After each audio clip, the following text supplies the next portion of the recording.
Olá, meu nome é Lucas Silva, sou estudante da Faculdade de Odontologia de Araçatuba, UNESP, no estado de São Paulo, Brasil.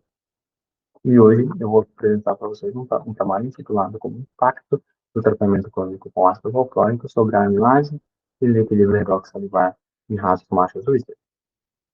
Primeiro, a gente precisa entender um pouquinho sobre a epilepsia e contextualizar. A epilepsia ela é uma hiperatividade neuronal sincrônica que causa uma transitória excessiva de sinais no cérebro. A gente sabe que para que ocorra uma crise epilética são necessários pelo menos dois fatores: o descontrole do potencial da membrana neuronal e o desequilíbrio entre excitação e inibição, para que ocorram essas descargas excessivas de potencial de ação.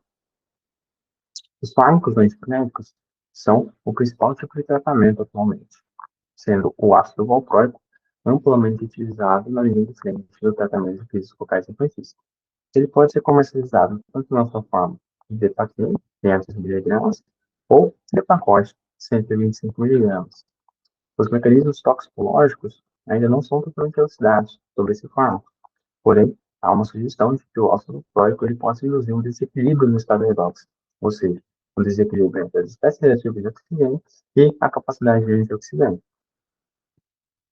Ainda não há uma hipótese fixa de como esse fármaco atua, porém há três sugestões. Primeiro seria a potencialização da transmissão GABAérgica, o sistema GABA que é responsável é, por reduzir a excitação neuronal. Então, uma potencialização acabaria sendo benéfica contra descargas excessivas.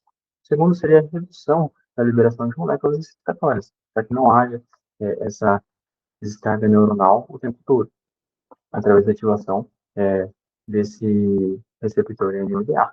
O terceiro são os bloqueios dos canais de ônibus dependentes que acabam causando descolorização da membrana e provocando uma descarga neuronal. A gente sabe também que a saliva possui importantes componentes, e, assim como enzimas, proteínas, glicose, alguns íons como cálcio e o potássio e antioxidantes. Então, seria ruim se o metabólico de alguns fármacos causasse algum efeito sobre esses componentes, né? A gente sabe também que alguns fármacos acabam realmente causando esse problema. Por exemplo, como hiperplasia visual, doença perimental e cárie. E não apenas qualquer fármaco, fármacos anticonvulsivantes. Além disso, a saliva possui uma capacidade antioxidante.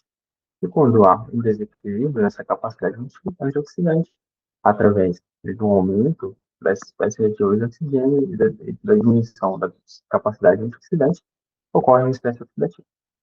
Então, fica o nosso questionamento se o anticonvulsivante que a gente estudou poderia provocar algum efeito deletério na saúde bucal. Então, com o objetivo, a gente analisou o uso crônico do anticonvulsivante ácido valproico no fluxo, comportando físico estado endócrino de ratos Whistler machos. O protocolo experimental foi delineado utilizando um total de 24 raças do linhagem Whistler, com 6 semanas de idade, e foi subdividido em igual 8 para os grupos de solução salina, que seria o grupo controle, o grupo VPA-100 e o grupo VPA-400. Essa dosagem foi escolhida através de uma dose translacional, onde seria equivalente à massa de um ser humano, tá? E o quanto esse ser humano receberia. O protocolo decorreu durante 21 dias e a via de administração foi via gravagem intravenosa. Todo o protocolo experimental foi aprovado pelo Comitê de Ética local. Para a coleta dessa saliva, os animais foram anestesiados com xilazina e ketamina e a indução salivar foi feita através da aplicação da pilocarpina. Os ratos eram, então, depostos sobre essa grade e, a partir da primeira gota, contavam uns 15 minutos até a última gota. E assim a gente conseguia mensurar o fluxo salivar.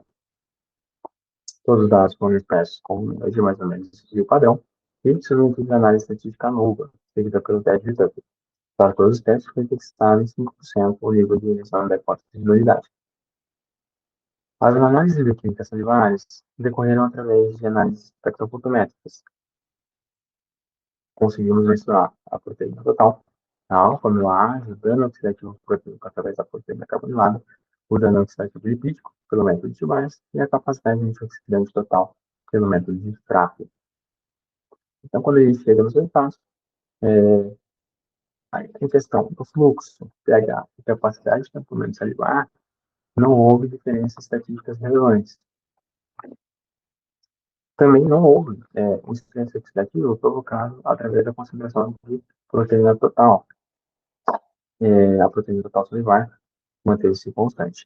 Mas quando a gente analisa o composto da atividade da alfa-amilase salivar, a gente observa que houve um aumento no grupo VPA-100 e no grupo VPA-400 em relação ao grupo controle.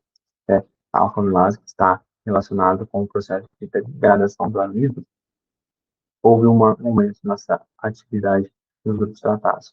Também há relatos de que o aumento da atividade da alfa-amilase pode estar relacionado com um processo inflamatório nas glândulas salivares. Nos marcadores de estresse oxidativo, observamos um aumento do grupo BPA-100, o grupo método de Bayes, que é o danoxidativo lipídico, em relação ao grupo controle e o grupo BPA-400. O que sugere, então, que houve um estresse oxidativo, já que a gente tem um aumento de espécies nativas de oxigênio, principalmente lipídicas, frente à capacidade de oxigênio. Porém, a proteína carboidrada não apresentou nenhum resultado. Então, é explicado que haja um aumento da capacidade de oxigênio no grupo BPA-100, frente ao aumento do dano oxidativo lipídico. Porém, o grupo BPA-400 também apresentou um aumento na defesa da capacidade de antioxidante, mesmo sem um aumento oxidativo aos lipídios, de dano oxidativo aos lipídios, e a proteína. Pode ser que algum outro metabólito, alguma outra espécie reativa de oxigênio, tenha interferido e feito com que houvesse um aumento da capacidade da defesa antioxidante do grupo BPA-400. Não é tão estranho pensar, porque existem metabólitos, diversos metabólitos para a espécie reativa de oxigênio. Em relação aos eletrólitos, não houve nenhuma diferença entre o colete e o sódio no grupo tratado e o grupo controle. O potássio também não apresentou diferença. Porém, quando a gente analisa o fosfato, a gente vê que há uma diminuição no eletrólito do fosfato. E interessante também que há uma diminuição no eletrólito de cálcio no grupo VPA-400. O cálcio e o fosfato são extremamente importantes para o processo de desmineralização e remineralização da estrutura dentária. Então, uma diminuição desses íons provocaria no paciente que faz o tratamento e já tem provavelmente uma dificuldade na higienização, por ser um paciente muitas vezes com uma debilidade mental associada ao anticonvulsivante, provocaria diversos problemas na saúde bucal por conta dessa deficiência de importantes íons, responsáveis pela manutenção da higiene oral. Então, a gente conclui que o tratamento com VPA, ele afeta os componentes do estado redox salivar, aumenta concomitantemente a defesa antioxidante e o dano oxidativo, sugerindo uma desordem no equilíbrio redox salivar, referente ao estresse oxidativo.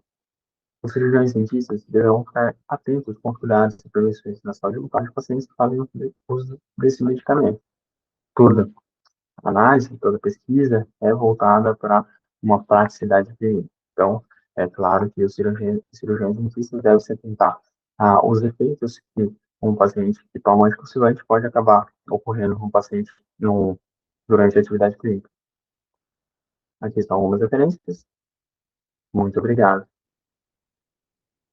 Queria agradecer também a oportunidade de apresentar na Jornada Internacional de Iniciação Científica da Universidade.